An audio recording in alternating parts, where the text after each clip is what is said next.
ହଇରେ ଆରେ ଏତେ ସତରେ କଣ ଭଲ ଲାଗୁଛି? ଆରେ ବାପା ସେ ମୁନା କି ଗୀତ କାଢିଲା ରେ? ହଇରେ ବାପା ନେଉଳ ଆରେ ଗୀତଟା କଣ ଭଲ ହେଇଛି ସତରେ?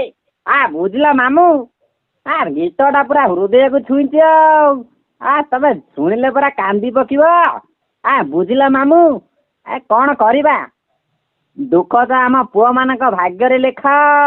ହରେ ବାପା ତୁ ଯାହା କହିଲୁ ଠିକ କହିଲୁ ରେ ନେଉଳ। ଆରେ ଗୀତଟା କେବେ ରିଲିଜ ହଉଛି ରେ? ବୁଝିଲ ପାଇଁ ଗୀତଟା ପରେ 4 ଦିନ ପରେ ରିଲିଜ ହବ। ମୁଁ ପରେ ଯାଇଥିଲି ମୁନ୍ନା ଭାଇଙ୍କ ଘରକୁ ଗୀତ ଶୁଣିବାକୁ, ଭାରି ଭଲ ଲାଗୁଛି। ଏମିତି ମନୁଷ୍ୟ ଗୀତଟେ, ଆଉ ମୁଁ ଗୀତ ଶୁଣିକି କାନ୍ଦି ପକେଇଲି ଆଉ। ହଉରେ ବାପା ହଉ, ତାହେଲେ ମୁଁ ଟିକେ ହେଲେ ଗୀତଟା ଶୁଣିବି ରେ ବାପା। ଆରେ ବୁଝିଲୁ ନଟିଆ, ଆରେ ଗାଈ ଚରେଇ ଗଲା ବେଳେ ଆରେ ମୁନା ଘର ଦେଇକି ଯିବି ରେ ବାପା, ମୁଁ ଟିକେ ଗୀତଟା ଶୁଣିଦେବି ରେ। ବୁଝିଲୁ ଜଳର ଧରମ ତଳକୁ ବହିବା ତୁମ ସଂସାରର ନୀତି, ପପନ ଗରିରେ ଜନମ ହେଇ ମୁଁ ପୁଣ୍ୟ